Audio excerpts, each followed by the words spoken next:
12 mwezi wa 5 ndo siku ambayo Mungu ametupa kuwepo tena katika ulimwengu huu. Kama ambavyo tunauliza mziki asili yake wapi, kumbuka siku ya leo ni maksus kwa ajili ya kuadhimisha siku ya wauguzi ulimwenguni kote, ambayo huadhimishwa kila tarehe 12 mwezi wa 5.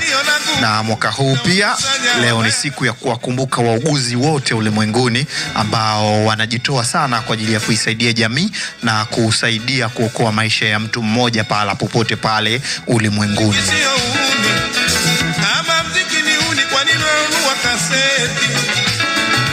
Sasa kama ulikuwa ujui kwamba siku hii ni siku ya wauguzi ulimwenguni, naomba nikujuzi walau kidogo uweze kuelewa umaksusi wa siku hii. Kwanza kabisa unatakiwa kuelewa kwamba siku ya wauguzi duniani hufahamika kama International Nurses Day. Huadhimishwa kila mwaka tarehe 12 mwezi Mei. Ni siku muhimu ya kutambua mchango mkubwa wa wauguzi katika mfumo wa afya na jamii kwa ujumla.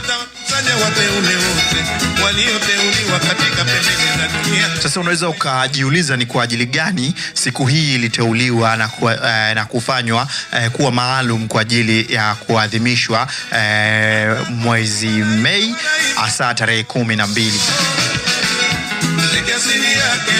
Mimi nachotaka nikujuze ni kwamba tarehe hii ilichaguliwa kwa sababu ya siku ya kuzaliwa ya Florence Nightingale.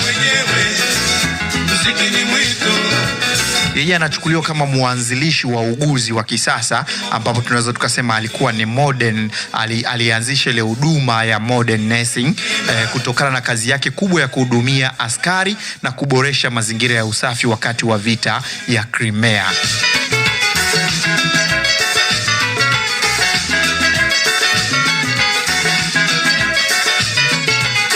Sasa ni nini malengo ya siku hii? Kwanza kabisa ni kutoa shukrani, kuthamini juhudi, uvumilivu na upendo ambao wauguzi wanauonyesha kwa wagonjwa. Hiyo ndo sababu ya hii siku. Lakini pia jambo lingine ni kuongeza uelewa. Namna gani kuelimisha umma kuhusu changamoto wanazopitia wauguzi kama vile uchovu wa kazi na uhaba wa vitendea kazi. Zaidi pia ni kuboresha sera, kushawishi serikali na mashirika ya afya kuwekeza zaidi katika mafunzo na maslahi ya wauguzi.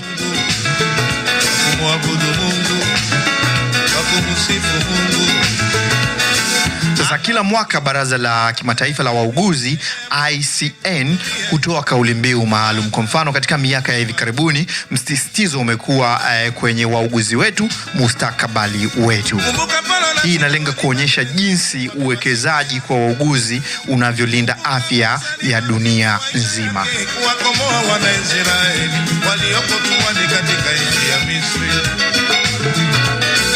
Sasa unatakiwa pia uelewe ni kwa nini tunathamini ama jamii inathamini umuhimu wa wauguzi. Wauguzi ndio uti wa mgongo wa huduma za afya. Wao ndio wanaokaa na wagonjwa kwa muda mrefu zaidi, yani masaa 24. Wewe unaweza ukawa na mgonjwa wako pale hospitali labda ya taifa Muhimbili, lakini hautoweza kukaa naye kwa muda wote wa masaa 24, bali muuguzi yeye ndiye mwenye nafasi kubwa ya kukaa naye kwa muda mrefu zaidi. So tunawathamini sana na kuelewa kwamba wao ndio uti wa mgongo wa huduma za afya.